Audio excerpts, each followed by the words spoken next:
Welcome to Permission to Evolve. I'm your host, Brandon Thielk. I'm a performance and life coach. I am joined by my co host and producer, Holly Deschenes. So, we're coming off this weekend in Chattanooga right now. So, Holly had a race down there. How you Yeah, feeling? I'm sore. I'm a little sunburned. Yeah. Yeah, so if you're not familiar with triathlon, there's obviously you're doing three different sports, right? And one of the favorites if it's going to get canceled would be the swim, right? Well, the others wouldn't get canceled, but so this idea of the swim getting canceled is kind of it's either something people are really happy about or they're very upset about if that's their strength, right? Right. Right. There are Uh, people who love the swim. I am not one of those people. Yeah, I tolerate the swim so I can ride my bike. this kind of spawned the idea for this topic today. So we're going to be talking about the permission to adapt.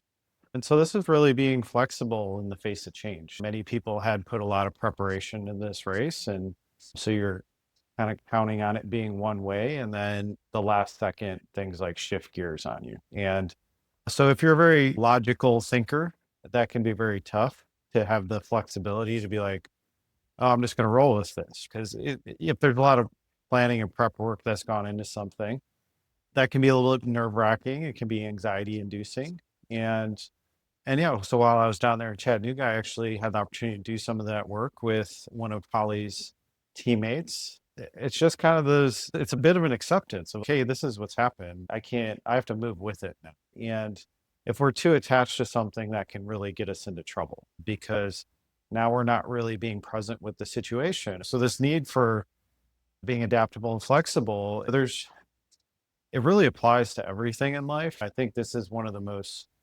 useful skills outside of communication, which we covered last week. I think this adaptability piece, it's so massive for people because we have, even in the sports world, things have become so like data driven, right? It's like everything's about numbers and all that kind of stuff. And so my approach is always about feel. It's about, yeah, what am I present with? How can I feel better about this? And I actually like to go away from data and the numbers. When we have these kind of fixed mindsets of, I need this to happen because this is what the plan is oriented towards, and then something shifts last second, that can create a tremendous amount of disappointment and letdown. And if we stay stuck there, that's going to really kill performance. What we're trying to do is dig ourselves out of that hole as quickly as possible. And because life is this fluid, dynamic thing, we can't really, plans are great, but we want to have a loose attachment to it. We really just want to have the plan for a direction, but then many of the things we want to be available enough to be able to switch gears moment to moment based on the feedback that's going on. And so that's really what we're going to be going into today is the importance of remaining flexible and of course do the work ahead of time, come up with the plan, try and draw it up the best you can, but then as you step into things, it's just not going to go that way 100%. If it's 80%, that's great. You've got some certainty latched on, you can latch onto there, but there are going to be different variables that are going to change. And in the public speaking world, they kind of talk about you want to have 80 to 90% like scripted that you've practiced. And then you want to keep that 10 to 20% as like this buffer where you're free to improvise, right? You're able to throw in different things. And so, me specifically, I'm probably 10 to 20% planning and 80 to 90% improvising. And that's by design. That's how I want to live my life. That's how I want to run my business. Of course, there are things that are necessary to draw it up, especially as I grow and maybe leading other people. I'm going to have to probably have more of that to implement, but it's this freedom to allow things to develop and then kind of respond. I do like my coaching to be very in the moment. I don't like to plan anything out before that because I just really want to be present with people and create that space. Because if I'm already looking for something in the other person that I've predetermined, now it's like that might be a false assumption. I might be shutting down an avenue that we could, if that area was left open, I that could have created a bigger conversation or maybe even a deeper conversation. So, what things come to mind for you here, Holly, when we're talking about this attachment to a plan or kind of having this idea, having a tough time redirecting things, switch gears on you? Well, I have to think back. There are definitely moments when I like reflect on my life where I really wanted this to go a certain way and it didn't, and like the disappointment and everything that comes up with this. But as we referenced this past weekend with Chattanooga, there were just a lot of things I think coming into that just the swim was just one of them. But just coming into it where it was having to switch gears or change plans sort of in the moment. And I'm grateful through this work that Aaron, my husband, and I both work with you, but that I think through this work, it helped us have this like different adaptability as we came up against a couple of things leading into the weekend. So I'm not sure if I'm exactly answering your question, but developing that mindset, that ability to be flexible it's just made life have a different level of ease maybe than it had before. I think an important thing to note here is flow cannot happen unless you have the flexibility, unless you can be adaptable, because this is being present with something and maneuvering through the challenges and the roadblocks and all these things, rather than I have this idea, it needs to go this way, I'm moving in this direction, and I'm attached to that plan. And then I basically am going to be bumping up against walls. And if I can't shift my perspective rapidly, now I'm going to be trying to push through the wall. That's kind of the thing is it's like we want the safety net. We want the certainty. We want the, oh, this is exactly how I drew it up. And in this kind of freedom of can kind of I can put it out there. That's what I want. But it's everything. All the best things in life are surprises. They're variables you can't account for. There's the unexpected person you meet. There's the idea that pops up out of nowhere. It's that, but it's when you're engaged with something. Part of it is, yeah, logically, I'm trying to like make these things happen. But then we need that creative side. I would say it's a balance of really the hemispheres of the brain to be able to be like, well, yeah, I'm going to have this decent framework that I'm working off of, but also trust that whatever comes up, I can move with it. I can shift because I'm not fixed on the outcome. That's something I teach is I'm a process oriented person. I'm working towards certain things, but I don't know the timeline when these things are going to happen because there's always new things popping in that are kind of shifting how I see the situation. I'm not a hard deadline person. I'm not like any of those things because I like to leave room for this magic of life to happen. If we're attached to needing things to be a certain way, or I need this outcome in order to be happy, and we're stuck in that mode, we may be like shut down to so many different opportunities, different ideas, things that aren't expected that are actually probably better alignments for us. They can if we were open to them, they would excite us and they would bring new life to us. But I've set this goal and I have this attachment that I'm moving towards. And so everything in my mind is somewhat of a moving target. And that may come from most things I've ever planned for didn't really happen the way I thought they would. And I had to become flexible. And it was like me being attached to the outcome. That was always the stuff that made me miserable. Right. So I learned that wasn't a practical way to go about things for me.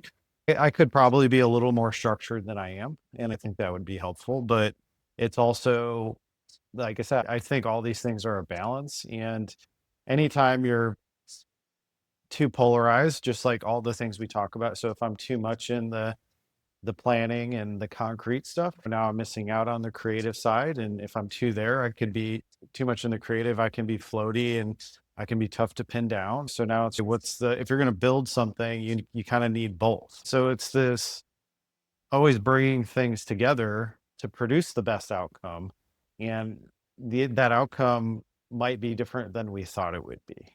But if we're using all of us, and that means engaging all aspects of our nature, but yeah, we're going to get stuck where we have wounds. That's the big part of what we talk about here is our past like creates these expectations.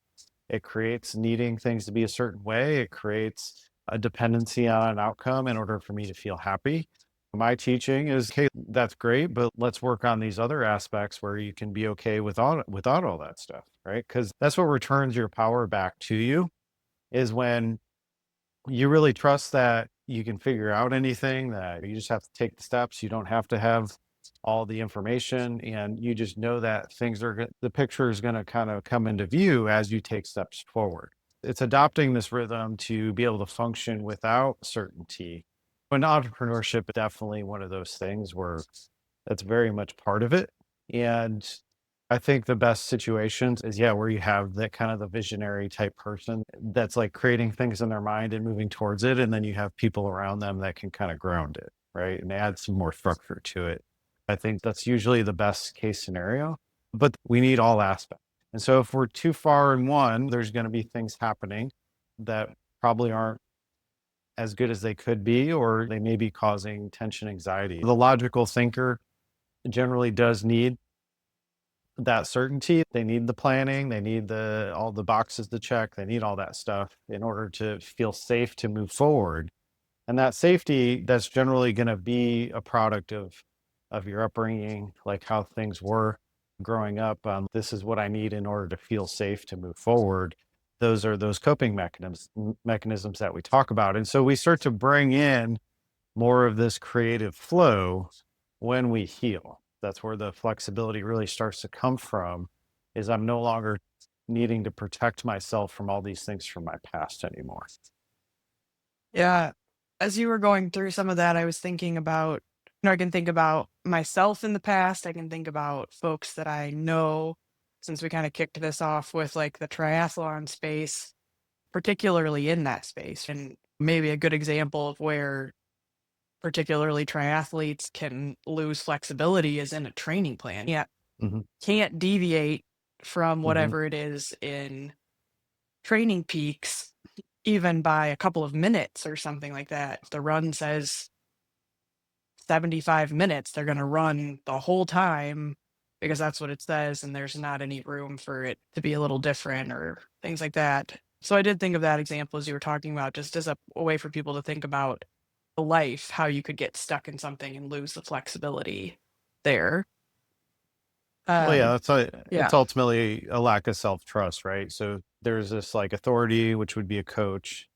Okay, they put this down there, so they must know what's right, right? And when I talk about getting your power back, that's waking up your own autonomy. It would be like, yes, I can have guides, like I can have people that help me with the process, but I have to be the final decision maker. And that is me being in tune with myself. If I have this rigid training plan and if I don't do it to a T, like I'm oftentimes that personality type would be like beating up on themselves. They would be hypercritical. There would be shame and guilt associated with not hitting the numbers and those types of things. That's all counterproductive. And so many things, yes, we want the target to shoot for and we take steps towards it. And then as we're present with it, we trust ourselves to adjust as needed.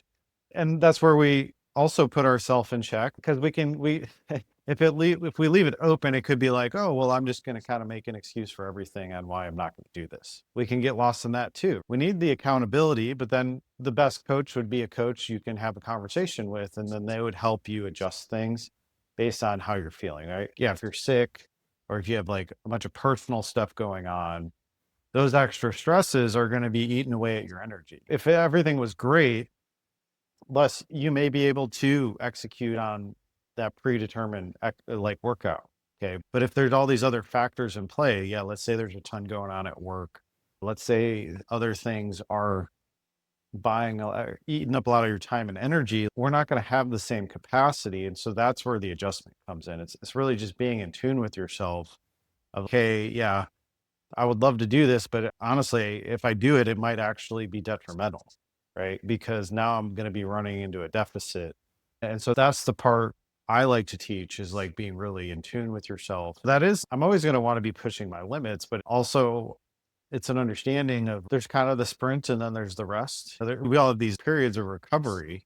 And so you need to kind of factor into your own situations. How much recovery do I actually have?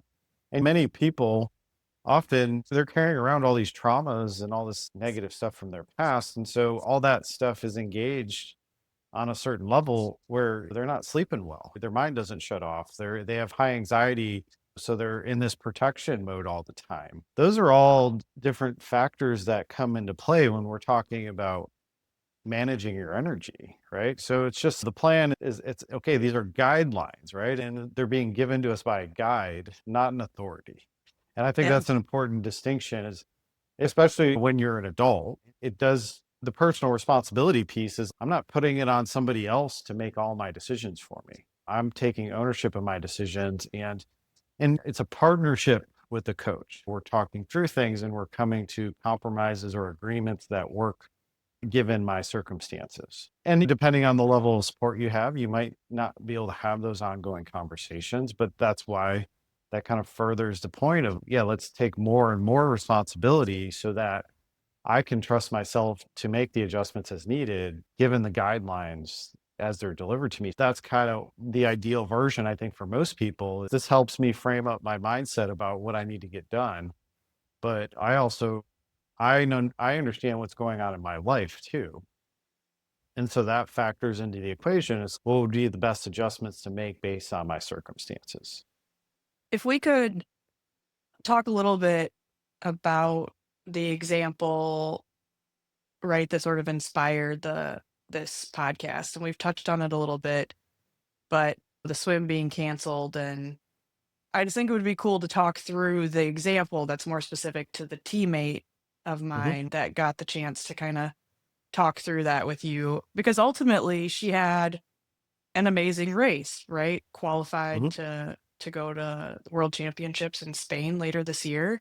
That's a big deal for those of you that are not triathletes, that's a big deal. So, let's talk about that because I think it made a big difference for you to help her adapt her mindset.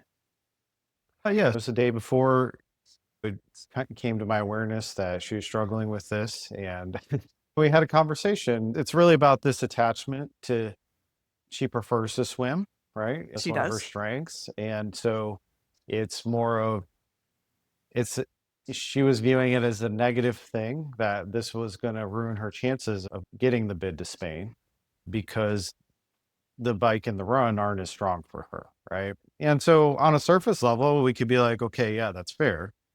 And it absolutely is. But it's also, well, it's happening. Reality says it's happening. So it serves us to get on board with that rather than be disappointed and shut down because of it. That's the response things. The reaction is this is disappointing. And we basically want to recover from that as fast as possible. And so that's where we need the flexibility of mind being, and acceptance is a major piece of that. I need to accept that this is happening, whether I like it or not. And how can I put my best foot forward given the circumstances? If I'm stuck in anxiety and worry and disappointment and all these negative emotions, that's all eating up my energy. I'm not able to put my best foot forward if I don't accept that this is what's happening. So that's really that first step is like we get up to speed with what's currently happening. And then we get into the bigger conversations of what adjustments can I make based on this new information. We start to factor that in. Yeah, and in this case, she also has other things going on in her life where the rug's gotten pulled and she feels there is a lot of uncertainty everywhere she looks. And that's a very difficult thing. Many of us have a tough time managing that. But it's, I always view that as like an invitation for, okay, yeah, maybe my plan isn't the right plan for me. Maybe I'm heading down this path and things aren't working out. I can either keep pushing forward and trying to make them work out, or I can take a step back. What's all this telling me? And it's usually an invitation to go a little bit deeper and maybe take a look at the bigger plan and see if that still fits for you. Because many times we decide these things way in the past, we're like, oh, this is the career I'm doing. This is exactly what it needs to look like. These are the jobs I want. And at one point, that might have been our best guess. Okay? But part of life is as I take steps forward, I'm getting more information about what preferences I have, what I like and I don't like, and what I'm actually good at, my skill sets. That's very important as well. And so I do want to leverage my strengths. I want to leverage the things I'm really good at. So as we move forward, we take all these things into account and we're always asking the question, yeah, is this the right fit for me? Is there something better? And that's what's engaging that creative side where we can have the planning aspect and that helps us get going. We're heading in this direction, but then it's as feedback comes in, I need to be able to integrate that and then expand my mind in a new way and try to see, okay, what are the possibilities? What's a good fit for me? And this always goes back to, I mention it all the time, like your mood is like a very good gauge of things. If you're not happy or you feel like you're struggling often, a lot of times you're trying to force things. A lot of times you made up your mind a long time ago and you're still living a life based on that, even though it's not a good fit for you anymore. There's all these things. Not only was there uncertainty that got presented for the race, but there was also external life things going on that pointed to similar conclusions. What happens is with the logical mind, it's like any change is automatically seen as bad. So this is a bad thing for some reason because it's not going how I drew it up. And if we lived out our plan like every day and nothing unexpected came in, I would argue that would probably be an extremely boring life. Okay.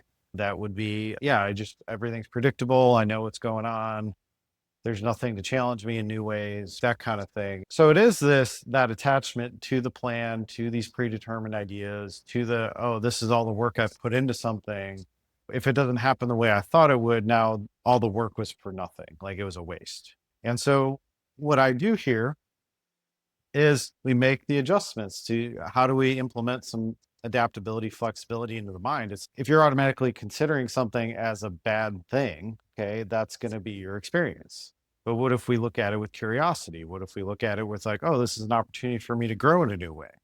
What if like by meeting this challenge, I'll get a bigger payoff in terms of my confidence by me conquering something harder that's gonna serve me better, right? Can I view it as like, oh, this is a growth opportunity? This is something that's gonna take me to the next level. This is something that's gonna make me more adaptable. We start to feed new inputs in that if we're only focused on the negative aspects, like what could be the positive aspects of a last minute change? That's where we start to balance out the mind is focused on this, but this stuff's over here too. As we start to reconcile the positive and negative aspects, we start to neutralize. And that neutralizing, what it does is it relaxes the nervous system. It puts us back into balance where now, because especially for an athlete, we don't want to be in that state of anxiety. We don't want to be in that negative state because that contracts our nervous system and it pulls our body out of place, actually. Our posture dips. And so our mechanics don't work as well either. So it's not even efficient mechanically. Okay. So not only emotionally is it eating up energy, but also my body's not working the way it should. That's why it's how does it help us staying attached to the plan and staying in that negative place and being disappointed and bringing that disappointment into the performance? There's absolutely zero benefit to that. So that's why, how can I see the situation in a way that benefits me? How can I see it in a way that shifts me to a better place? How can I find peace over this? And the only way we can really do that is we have to return back to self-trust. Okay, we have to get back to it's here. Like I've put a lot of work in, like the preparation's there. So I have to trust the work I've put in. I have to trust that as I go about this thing, that I'll be able to adjust as necessary. The only way I have access to that is if I'm really in tune with my body. One of the challenges with endurance sports is where we are talking about energy management. We're talking about if I push myself too hard, I'm going to hit a wall and I'm going to burn.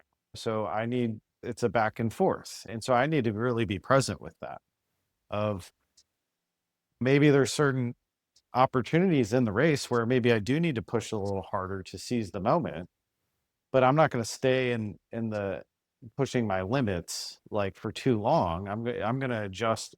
So after I make my move, I'm going to settle in from there. And now I need to get to the next step. So I need to be kind of fluid in my approach.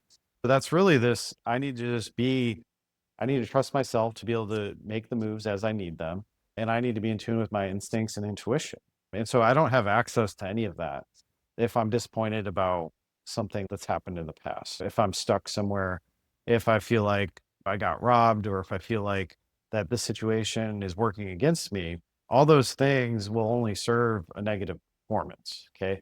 What's interesting is like with the ego, like those are the exact things that will give us the excuse for why we didn't perform. Okay. Is, oh, like I didn't perform the way I wanted to because this happened. And so the ego loves to point its finger at that stuff. And so that's what our out is. Okay. It's always going to give us that out, but that's not what we really want. What we really want is we want to do the best we can. and we put all this work in. And especially with these races, there's travel involved. There's a lot of financial resources being put into them. So it's, yeah, do you want to waste your time and energy and money, or do you want to put your best foot forward? So these are those kind of getting in touch with reality situations of you've already come here. So you might as well shift out of it. You might as well develop a good attitude towards it. And then you might as well execute to the best of your ability, right? Because that's Right. what you came here to do. And so that's kind of that journey is like, well, it's the faster we can close that gap after the disappointment, the better off you're going to be. Okay. And the disappointments are going to happen. And so we can feel disappointed. And that's where we want to get to the acceptance as quick as possible. We want to be like, okay, this is what's happening. So what can I do about it now? Okay. But if I stay and I wish this wouldn't have happened, now I'm stuck in the past. And so I won't be able to be present with the race. It's simply just like, how can I get up to speed with this change? How can I feel better about this? How can I see these as opportunities for, in this specific case, she's talking about how these two other aspects aren't her strengths, but like, how can I use those as growth opportunities? And if I'm seeing it through that lens of this will make me better, okay, now I can function from this determination. This determination is what allows me to go deeper into myself to pull more out. Okay. But it's like I only have access to that if I'm at peace with the situation. That's all we're trying to do is we're trying to reconcile the negative aspects of any situation. And the unknown, we can pull positive things out of the unknown, and we can also look back to past events where unexpected things happen and it actually worked out for you. Right. Is it always a bad thing? Like, absolutely not.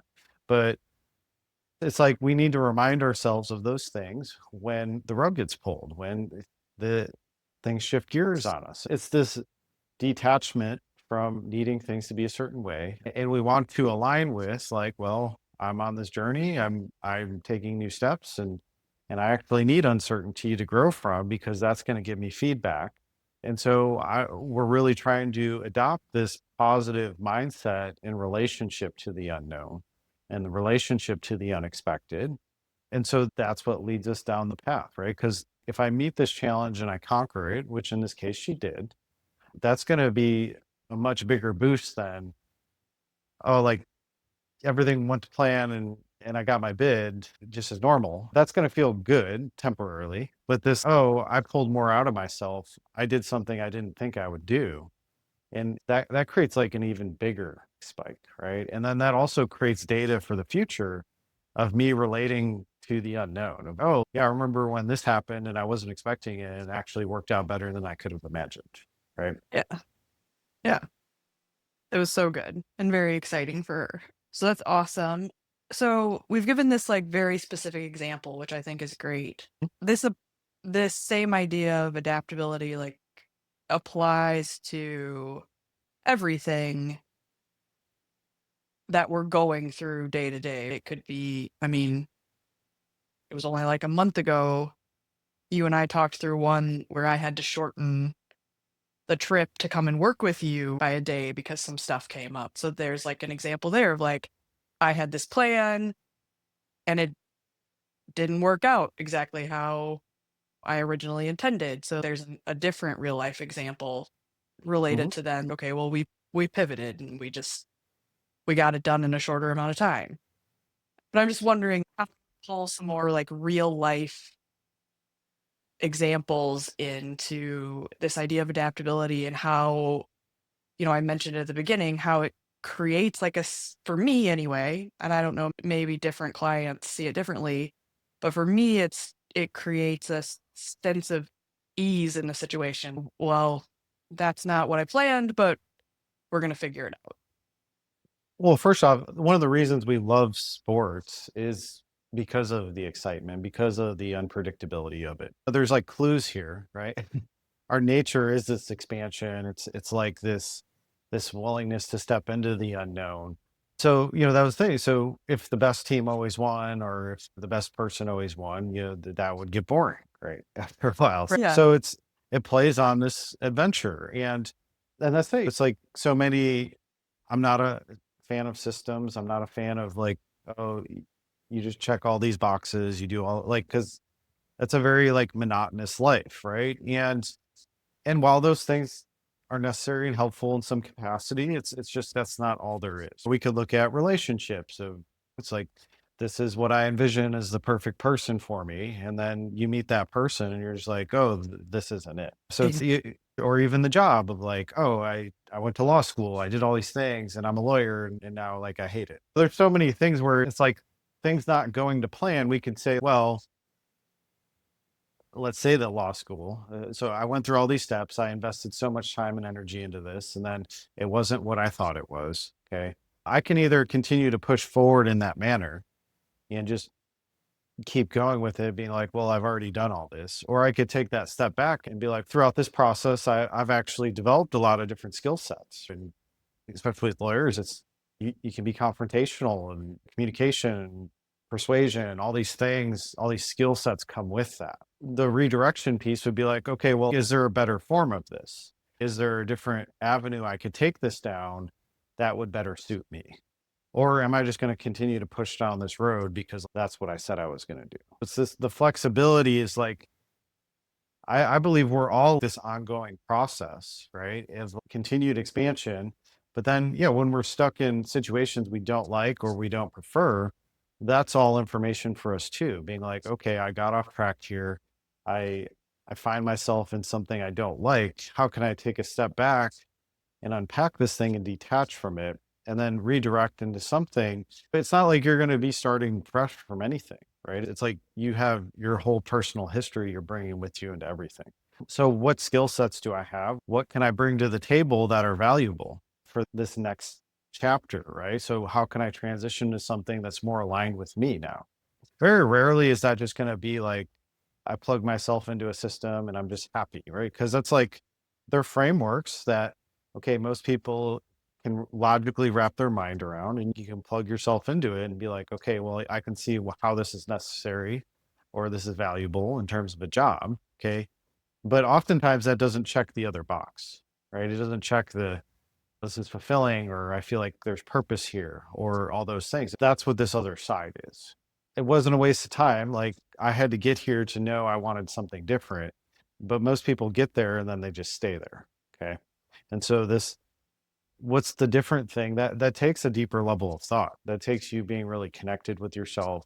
That takes you having the courage to step out of something and chart your own path as well, which is very difficult. And one of the things I enjoy about triathletes is it's just like this very like bizarre lifestyle to me, right? Where it's just it's extreme. And I mean, yeah, I mean, Holly, you're one of the most productive people I've ever met in my life. Like, it's just, it's crazy. Well, and I would say that's true for most triathletes I've met. The amount of things that you guys optimize to get done in a day is like crazy to me. And I think there's like, there's so many skill sets that get developed in that process, right? Even the, yeah, do I even still, once you're doing it for a while, like, it can that can even start to feel like you're going through the motions. Then like I would be like, well, does it still have the same juice for you or is there some other version of it? And so I think that's kind of the message here is you set the plan the best you can and by all means try these things out. Like yeah, go do these things and see how it is. But if you don't like something, why stay there? It just takes you opening up the box and being thinking differently about it because it's just like, well, I thought it had to be this way. And so I'm like stuck here now and I don't know how to move forward. That's because you thought too logically. So we just want to wake up the other side. We want to get the creativity flowing. And and it's just knowing that that creativity is what gives us these new solutions. Okay. Because there's the predetermined way. And that's it's the same thing in relationships, right? Of like, oh, this is what I thought I wanted. You hear that oftentimes with couples that get married is, oh, I thought I wanted all these things, but then I met this person and it like opened up this whole other world to me where I was just like, oh, these are the things I didn't know I needed. So that's where you deviate from the plan because you're just like, oh, and that's all from the feeling, right? This feels different and that creates that curiosity, that creates that adventure. And that's the redirection, right? It's just like this is actually more aligned with my soul. This is more aligned with who I am really, not who I thought I was. With this work, we're always dismantling the who I think I am piece because that's based on your past. And we're talking about this ongoing evolution of, well, you're always becoming more every day if you allow yourself to be. And that's that flow. And the realm of identity of as soon as we slap a label on something and say, like, this is who I am. And now I'm basically creating a box around that. Like this is who I think I am. And so now I'm like leading with this, but that might lead us to an empty existence. That might not be happy. It'll like lead us to our happiness. And so this is the best I know right now. And I leave my mind open for shifts and changes and adjustments. It's putting it, it's shifting out of the rigidity of these blanket kind of frameworks and being like, well, like, how can I bring my individuality to that? Okay. So how can I exist in this in my own unique way that's going to be fulfilling and connected for me? I know we talked about this a little bit while I was down there this last weekend, but it comes back to that idea of being willing to change your mind. That can be hard for people if you were raised in a household or where you committed to this, so therefore it doesn't matter if you don't like it anymore, you still have to do it. Yeah. And I think that's something I really had to overcome as an adult. Like, oh well, you committed, so now you're stuck because you said you were going to do this thing. But I think that applies to other parts of life too, politics, religion, etc. can fall into those buckets. They're frameworks, right? And I think that's one of the traps of politics right now is it's either you're this or you're that, and there's no in between. And I think that's very limiting, right? Because ideally you form your own individual opinions on everything. And it's just like, well, yeah, I may align here on these things, but maybe I'm like over here on these things, right? Like it's just like allowing yourself that freedom to go through the thought process to really decide about your life. It's helpful. That's what the mind does constantly is it operates through judgment of like, this is what I know. And so this helps me understand this person or this situation a lot faster. But there's so much nuance to everything that it's extremely limiting to simply operate from that way. That's why it's always like the invitation to have bigger conversations, right? How do I, if my mind's operating strictly out of judgment, how do I clarify? Like, how do I get to know more about this person to let them like show me who they are, right? Because the binary thinking is where we have all the trouble. Okay. And so every solution is always kind of in this middle. And so that's the detachment piece. This gets me going in this direction. And once I'm there, this might not be what I thought it was. And so I might need to make some adjustments, right? And so now I'm going to go a little bit back and forth to find my balance. And that's the being in tune with yourself, right? The whole purpose of this work, that's most people do like to just eh, move forward. They don't like to look at the past, but the past is where you get stuck. The past is where all this thinking happens, right? Where this, I need to protect myself. I was raised in this environment, and this is how I learned to be safe in that environment. And with that, it's like that's what prevents us from opening our mind to the adventure in this new life, right? So we have to address those things because if we're not, we're going to continue to stay stuck because our nervous system's just trying to protect us. So it's always updating the mind and expanding the mind in a new way where it's like my thought process around this thing is very immature or basic, and I might need to go deeper in order to open up my mind to different possibilities, right? So that's why the discomfort is a learning process, is because by going through it, I deepen my thought process. Okay, when I have a deeper thought process, now I'm starting to account for all the nuances of life. I'm not just thinking in the binary. And so that's as you start to heal things, there's less you need to protect yourself from. And so you can maintain an open mind in more situations when you're not trying to protect yourself all the time. So that's really the goal of all this work, is to just that, because the protections aren't really you. Okay. It's just they're strategies you use to survive. And so if we can shed those, you can get back to the basics, which means like who you were before all the bullshit happened. From that place, you'll always act from possibility. You'll always be open to new things.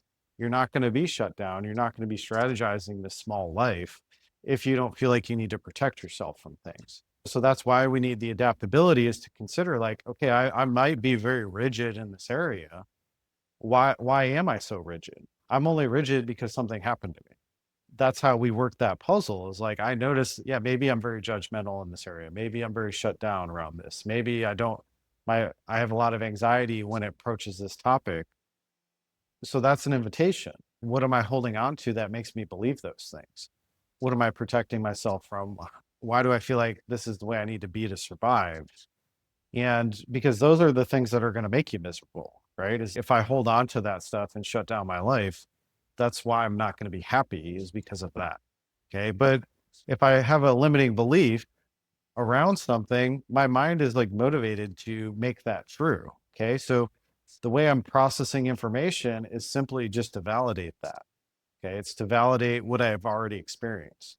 I have to question my experience. I have to ask, okay, is the way I'm seeing this off? And if you're feeling extreme negative emotion around something, I would say, yes, the way you're seeing something is off. Okay. Because we can neutralize literally every single one of these things and we can restore your perception back to a way where you're not shut down. It takes work, but it's all those anything in the negative is I've shut down this part of my life. I've shut down this aspect. I've stopped digging deeper and I just started functioning from judgment around it. Right. So that's what prevents us from moving forward. And that's why the whole purpose of this podcast is to really open these things up because you can feed somebody all the self-help, oh, life's wonderful, the strategies, like all those things. But yeah, that stuff's good to align with once you've cleaned up this, right? Once you've cleaned up your past, because your past is what's making that other stuff ineffective. It's kind of the cart before the horse thing where I can zone into that all I want, but there's things within me that won't let me go there because it's not safe. That's what we try to address here. Because once you align the underlying piece, all those things happen naturally. I'm not all the success strategies and all that stuff. Like those are all like that just means you're in alignment with what you're doing. That just means like, yeah, it's all like common sense. Like once you're not in the survival mode anymore, that's where we're rigid. That's where we need the flexibility. And we get there by healing the things that made us rigid. Yeah. Yeah, I think that's definitely true, and I think, as someone who did all the things, right, and we may have mentioned this before, right, but did retreats and worked with other coaches and read the books and listened to the podcasts and all of that, none of that work did what the work that you're talking about that we've done together did. So, like, years and years of, like, all of that stuff, and I couldn't figure it out. I couldn't figure out why it didn't stick, why it didn't work until you and I worked together. And Mhm. now it's a very different feeling that I have a lot of trouble explaining to people. Well, Mhm. in order to try to help them get there. I know I've said this before, but I can't recommend this particular work enough just because of the difference that it's made. It's like it's testament to your work, the work you've done here. You've really focused on this, and once we got that rhythm, it was just like, oh, like all the dots started connecting, right? Because it's like all the pre-work you did really helped, right? It helped you kind of understand things at a deeper level where we could just really hit the ground running.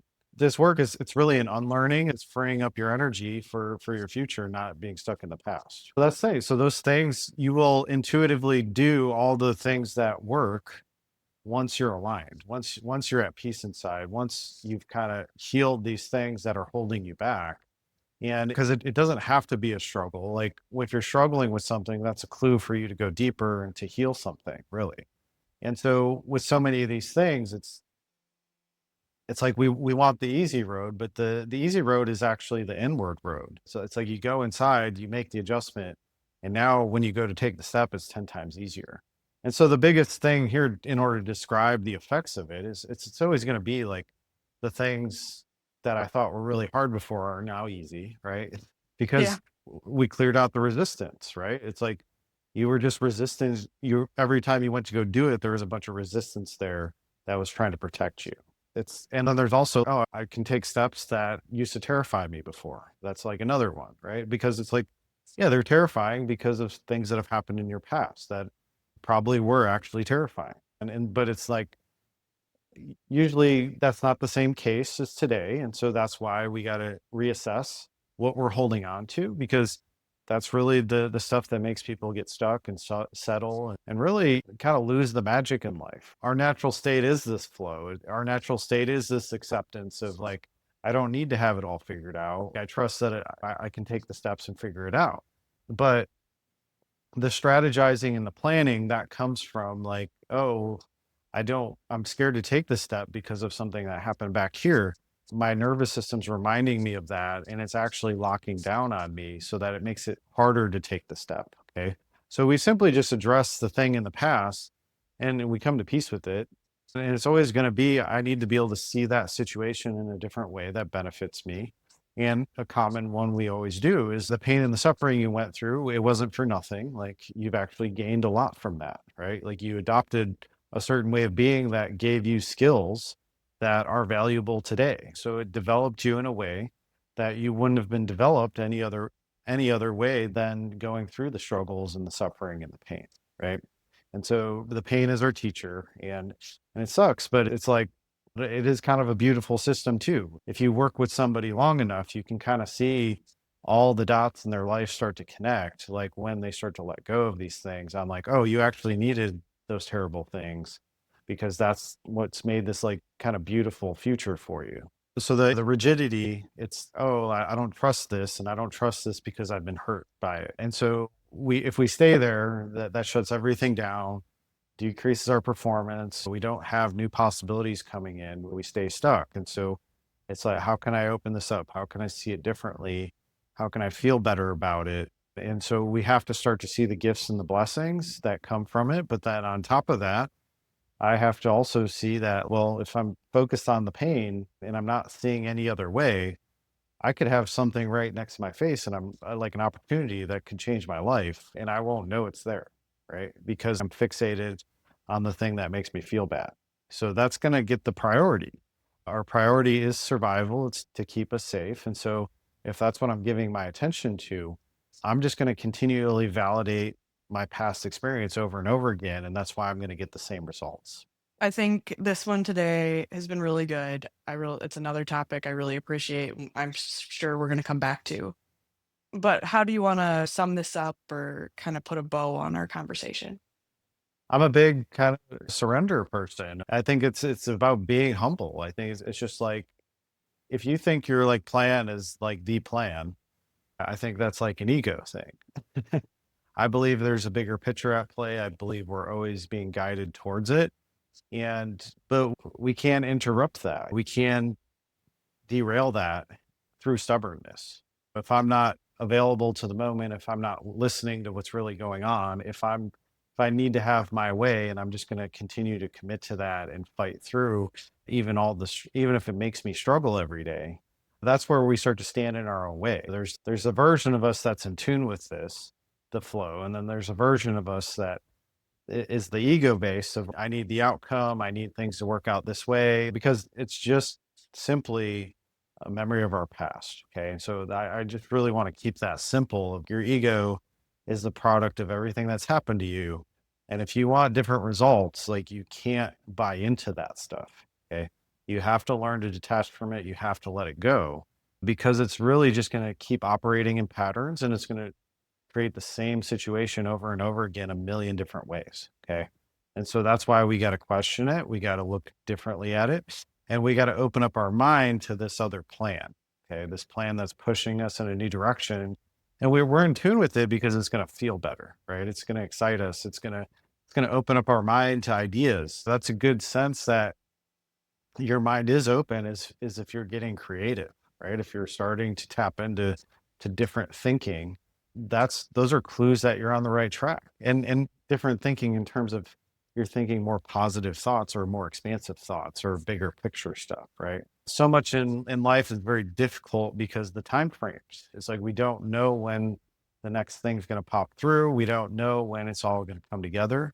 And the way we align with it faster, in my experience, is through surrendering the ego part. We got to let it go because that's what allows the life to flow through us and actually carries us forward. So it's really this it is a detachment. It is like, okay, where am I rigid? Where am I very shut down? Where am I judgmental?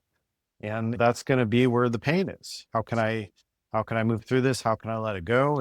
We also need a bigger vision. We need a brighter future to get us excited to do that work. Okay. Because if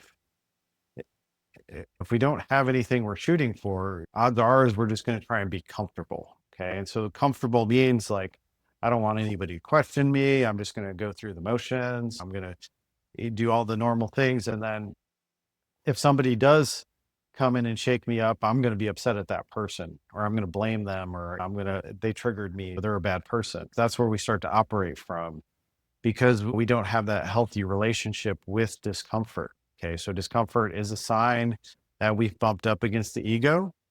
That's an opportunity to surrender the ego and move forward into a brighter future when we get those triggers, because it's simply just built on your pain. And so if we want to keep the pain going, like, by all means go for them. But if you want to let go of the pain, move towards something new, we're probably going to need to act in the opposite direction. And that action is actually, a lot of times, it's not doing anything. Okay. It's just being with the discomfort, questioning it, dismantling it. And then from that centered place, we get nudged subtly in a new direction that's unexpected, right? Because we've expanded our mind, we've opened it up in a new way so that it can guide us to our next steps that are more aligned with us rather than our past. So good. Really, really good. So if someone's looking to connect with you, they're interested in going through the process, doing the work with you, what are the different options that you have going on and the places for them to connect? So if you'd like to go deeper, you can schedule a strategy session with me. It's 30 minutes, it's free. So we can just talk about what you've got going on and how I can help. And so you can schedule that at my booking website. It's brandonthielk.com. I also have a newsletter you can join on there. So I send that out every Monday. That's got some things about our podcast here, provide a little bit of electric wisdom in there. So those are kind of impactful ideas for the week. And then also summary of what else I've got going on currently. So we're going to be wrapping up the Lightning Lab. So I'll be putting out some new things moving forward, a master class, and then also some version of a group program. So be on the lookout for that. And if you want to follow me at Brandon Thielk on Instagram, I post there pretty regularly. And then also our YouTube at Brandon Thielk as well. Yeah. So we'll make sure all the links for all that stuff show up in the show notes. If you enjoyed this conversation as much as I did, it also really helps the podcast if you could share it with a friend, leave us a review or a comment on either Spotify or Apple. Be super helpful. We appreciate it. Thanks for listening. Yeah, I'll talk to you later, Brandon. See you.